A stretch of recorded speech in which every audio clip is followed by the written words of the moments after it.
Had Fox News existed and been essentially the state-run TV during the Nixon era, there might not have been an impeachment of Richard Nixon. But there is this whole echo chamber that supports whatever the president says. What I find so astounding about the last year is how much this deeply flawed president could remake an entire political party in his own image. And now tanks in the streets. You know, I mean, I laugh too. I mean, it's a funny premise, comedian, we like a premise like that, ha ha ha. But it's not really funny. The idea, because you should not get used to the look of tanks in the streets. Adam Schiff is not only a stone-cold, hopeless loser, but he is one of the most corrupt, one of the most shameful, one of the most heinous individuals ever to serve in public office in America. And everything he's devoted his life to has been debunked, discredited, and discarded. He literally represents the face of failure. His sole achievement in life was fighting a losing war against Donald Trump, and now President Trump is in the White House, and Adam Schiff is the leader of a dying and dethroned movement. Trump blasted Representative Adam Schiff for his hypocrisy, as I have previously shown. I couldn't show you, however, since Trump chastised Schiff for causing a storm in a teacup. Schiff classic. You see, in order to topple Trump, the Democrats and the woke left have made it their mission to sow fear and dread. But here's the twist. Yes, Schiff's longtime pal Bill Maher is suddenly seeing the ridiculousness and taking them on. And I promise you, the fallout is enormous. If you haven't already, click the subscribe button and let's begin. We do need to be mindful of the much bigger challenge facing the country right now. And that is, there is a systematic undermining of our system of checks and balances. Brick by brick, the walls are being taken down. The wall between the White House and the Justice Department, the way we are demeaning the press, and as you say, we're suggesting that there is no such thing as objective fact anymore. The way the administration says that a judge that rules against us is illegitimate. These are ways in which they're doing enormous damage to our system of government. Schiff attacks Trump's administration right away for purportedly undermining the press and the judicial system. That's a lot of money, however, considering what the Biden administration did to the press. I remember people getting canceled and deplatformed for just expressing their views. Schiff carelessly overlooked the fact that his party isn't in power and is now making a huge fuss out of nothing. Fortunately, Bill Maher is there to bring him down to earth. Now tanks in the streets. You know, I mean, I laugh too. I mean, it's a funny premise, comedian, we like a premise like that, ha ha ha. But it's not really funny. The idea, because you should not get used to the look of tanks in the streets. We don't have that look in America. And when I've seen that look anywhere else in the world, it's never been good. And to me, this is like, yeah, let's get them used to that. Tanks in the streets. Yeah. Bill Maher has no boundaries. He tells Adam Schiff that things aren't as bad as he and his followers portray them. Maher criticizes Schiff and the left-leaning media for spreading fear, especially their ludicrous claims that Trump may threaten opponents with tanks. Really? Tanks? Maher reminds Schiff that such grim imagery undermines democratic trust and taints public discourse. Exaggerated threats with political motivations only serve to deepen polarization and give Trump more ammunition. Maher warns that if Democrats keep sounding false alarms, people may stop listening. Moreover, when they are a real danger, no one will believe them. Schiff didn't seem ready for this sobering reminder of reality. Why? Because he is totally absorbed in Trump derangement syndrome. One of the most difficult to deal with is the fact that people now simply get their information from different sources.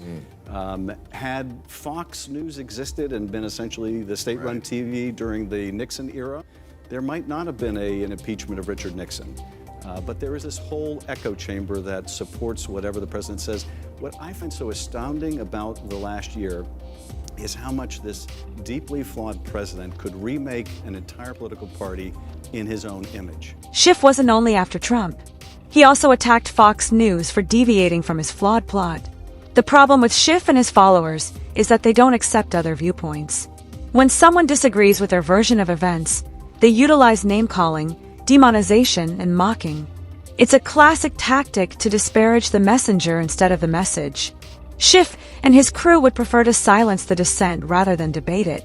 Fox News represents a sizable portion of the American public's opinion, whether you like it or not. Schiff's demonization of the network demonstrates his fear of losing control of the narrative. As that control erodes, so does their grip on the public's trust. Before Maher could respond, Fox News took offense and reacted. Adam Schiff is not only a stone-cold, hopeless loser, but he is one of the most corrupt, one of the most shameful, one of the most heinous individuals ever to serve in public office in America. And everything he's devoted his life to has been debunked, discredited, and discarded. He literally represents the face of failure.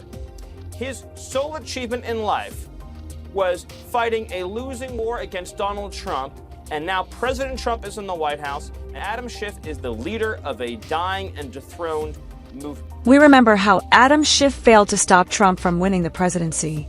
As the top Democrat on the House Intelligence Committee, Schiff positioned himself as the opposition spokesman.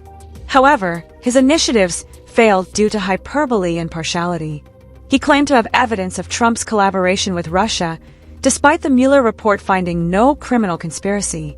In order to craft a narrative that would get media attention, Schiff took advantage of his position, misinterpreted remarks, and picked Republican views. Instead of presenting an unbiased viewpoint, he turned his committee work into political theater.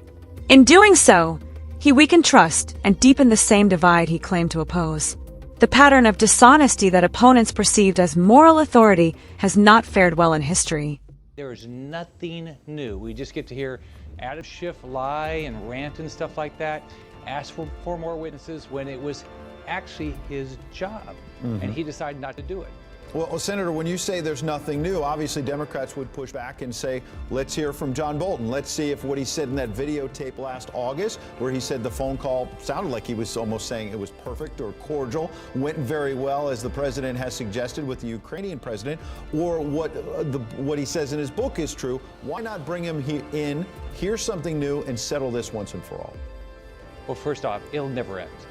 But they had the chance. The Democrats in the House had the chance to subpoena John Bolton. They're the ones that decided not to subpoena John Bolton. They're the ones that have decided to rush this case through, and then they said, oh, now we want you to go through the process of calling John Bolton. Yes, that is what happens when your foundation is made out of half-truths and political theater. John Bolton's testimony, according to Adam Schiff, would be essential to overturning Trump on Ukraine. But when the opportunity came, Schiff pulled back. Why? He could have misunderstood Bolton's sincere remarks. This turnaround was stunning. Suddenly, the person who had demanded that Bolton testify was reluctant. Why? Bolton's testimony and Schiff's tale may not match, and the impeachment charade could end. He chose to remain silent, proving that political survival takes precedence above the truth. The media, they disregard it, as if selective outrage is a legitimate strategy. But the general public is starting to notice the unfair treatment. Adam Schiff lies again. What will the Senate do about it? Adam Schiff lied again. And we'll get into this a little bit more detail. And Politico actually was the website, a very liberal website that broke the story. And the story is this, that an oligarch whose name began with Z, who had ties to Burisma, in fact, may have been the chief dog over at Burisma, an oligarch, that Adam Schiff was trying to tie Trump surrogates and Rudy Giuliani into pressuring the president of Ukraine, whose name begins with Z too.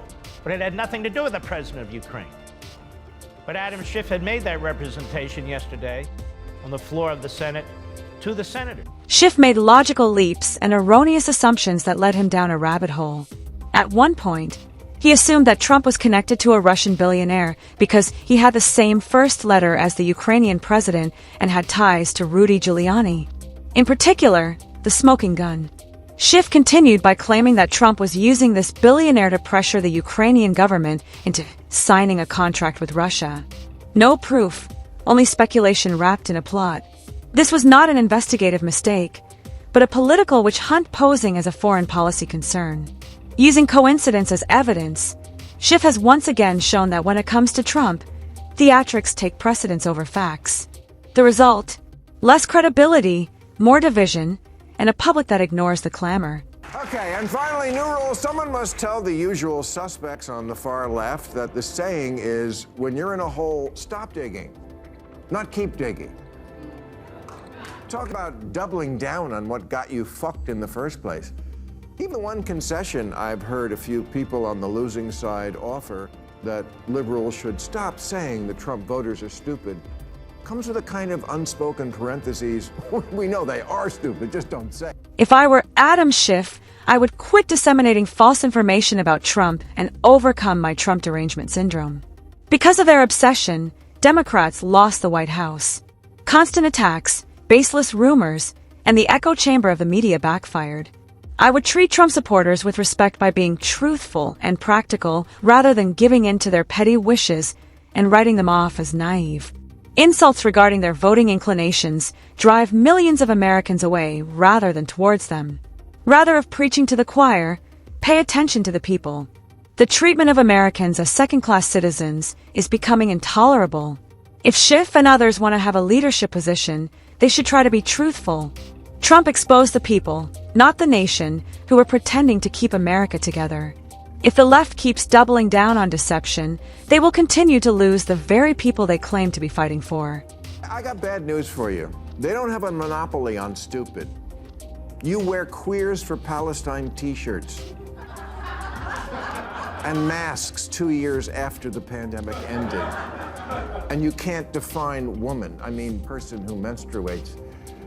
You're the teachers' union education party, and you've turned schools and colleges into a joke.